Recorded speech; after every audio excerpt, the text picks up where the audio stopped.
Morning Division 2. We're continuing to read Trevor Noah's story, Born a Crime. Last time we read, it ended on a really sad note. We had just found out that Trevor had heard the news that his mother had been shot, essentially murdered by his stepdad. So we're jumping back to there. It was kind of a difficult place to leave this story, but let's see where we're going. Hopefully it turns around a little bit. The light changed. I couldn't even see the road, but I drove through the tears thinking, just get there, just get there, just get there. We pulled up to the hospital and I jumped out of the car. There was an outdoor sitting area by the entrance to the emergency room. Andrew was standing there, waiting for me, alone. His clothes, they were smeared with blood. He looked perfectly calm, completely stoic. Then, the moment he looked up and saw me, he broke down and he started bawling. It was like he'd been holding it together the whole morning, and then everything broke loose once he saw me. I ran to him and hugged him, and he cried and he cried. His cry was different from mine, though. My cry was one of pain and anger. His cry was one of helplessness. I turned and ran into the emergency room. My mom was there in a triage on a gurney. The doctors were stabilizing her, her whole body soaked in blood. There was a hole in her face, gaping wound above her lip. Part of her nose was gone. She was as calm and serene as I had ever seen her. She could still open one eye, and she turned and looked up at me and saw the look of horror on my face. "It's okay, baby," she whispered, barely able to speak with the blood in her throat. So it looks like she didn't die from this gunshot wound. "It's not okay. No, I'm okay. Where's Andrew? Where's your brother?" "He's outside." "Go to Andrew." "But Mom." "Shh, it's okay, baby, I'm fine." "You're not fine, Shh, I'm fine. Go to your brother needs you." The doctors kept working, and there was nothing I could do to help. I went back outside to be with Andrew. We sat down, and he told me the story. They were coming home from church, a big group, my mom and Andrew and Isaac, her new husband, and his children, and a whole bunch of his extended family.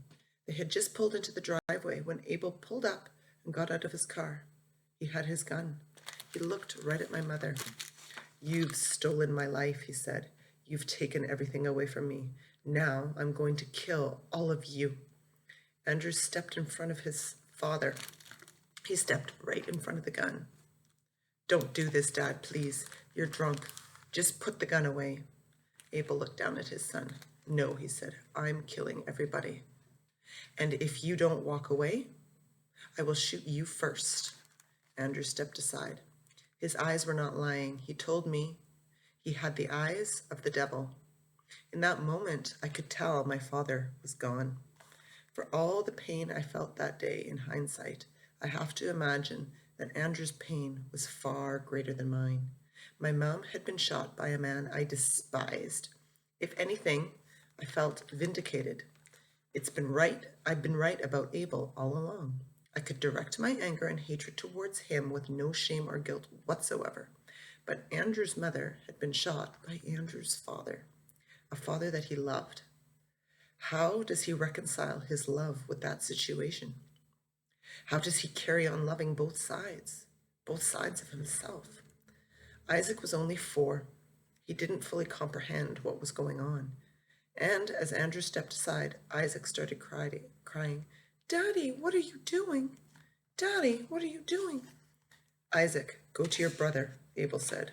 Isaac ran over to Andrew, and Andrew held him. Then Abel raised his gun, and he started shooting. My mother jumped in front of the gun to protect everyone, and that's when she took the first bullet. Not in her leg, but in her butt cheek. She collapsed, and as she fell to the ground, she screamed, "Run!" Abel kept shooting, and everyone ran. They scattered. First, my mom was struggling to get back to her feet when Abel walked up and stood over her. He pointed the gun at her head, pointed blank, execution style, and then he pulled the trigger. Nothing. The gun misfired. Click! He pulled the trigger again. Same thing. Then again and again. Click, click, click. 4 times he pulled the trigger, and 4 times the gun misfired. Bullets were popping out of the ejection port, falling out of the gun, falling down on my mom and clattering to the ground. Abel stopped to see what was wrong with the gun. My mother jumped up in a panic. She shoved him aside, ran for the car, and jumped into the driver's seat. Andrew ran behind and jumped into the passenger seat next to her.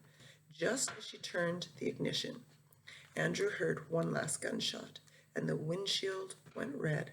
Abel had fired from behind the car. The bullet went into the back of her head and exited through the front of her face, and blood sprayed everywhere. Her body slumped over the steering wheel. Andrew, reacting without thinking, pulled my mom to the passenger side, flipped over her, jumped into the driver's seat, slammed the car into gear, and raced to the hospital in Lynxfield. I asked Andrew what happened to Abel. He didn't know. I was filled with rage. There was nothing I could do. I felt completely impotent, but I had to do something. So I took out my phone and I just called him. I called the man who had just shot my mom, and he actually picked up. Trevor, you killed my mom. Yes, I did. You killed my mom. Yes, and if I could find you, I would kill you as well. Then he hung up. It was chilling. It was terrifying. I don't know what I expected to happen. I was just enraged. I kept asking Andrew questions, trying to get more details. Then, as we were talking, a nurse came outside, looking for me. Are you the family? She asked. Yes. Sir, there's a problem. Your mom was speaking a bit at first, but she's stopped now. But from what we've gathered, she doesn't have any health insurance. What? That can't be true. I know my mom has health insurance. She didn't. As it turned out, a few months prior, she'd decided, this health insurance is a scam. I never get sick. I'm going to cancel it. So now, she had no health insurance. We can't treat your mother here, said the nurse. Makes you feel very lucky to live where we do. A state hospital? What? No, you can't. My mom's been shot in the head. You're going to put her back on a gurney? Send her out in an ambulance? She'll die. You need to treat her right now. Sir, we can't. We need a form of payment. I'm your form of payment. I'll pay. Yes, people say that, but without a guarantee. I pulled out my credit card. Here, take this. I'll pay you. I'll pay you for everything. Sir, hospital can be very expensive. I don't care. Sir, I don't think you understand. Hospital can be really expensive. Lady, I have money. I'll pay anything. Just help us. Sir, you don't understand. We have to do so many tests. One test alone could cost 3,000 rand. 3,000? What? Lady, this is my mother's life we are talking about. I will pay. Sir, you don't understand. Your mother has been shot in her brain. She'll be in ICU. One night in ICU could cost you 15,000, 20,000 rand. Lady, are you not listening to me? This is my mother's life. This is her life. Take the money. Take all of it. I don't care. Sir, you don't understand. I've seen this happen. Your mother could be in ICU for weeks. This could cost you 500,000 rand, 600,000, maybe even millions. You'll be in debt for the rest of your life. I'm not going to lie to you. I paused hard. What I heard the nurse saying was, all of your money will be gone. And then I started to think, well, what is she, 50? That's pretty good. She's lived a good long life. I genuinely did not know what to do. I stared at the nurse as the shock of what she'd said sunk in. My mind raced through a dozen different scenarios. What if I spend that money and she dies anyway? Do I get a refund? I actually imagined my mother, as frugal as she was, waking up from a coma and saying, you spent how much, you idiot? You should have saved that money to look after your brothers. And what about my brothers?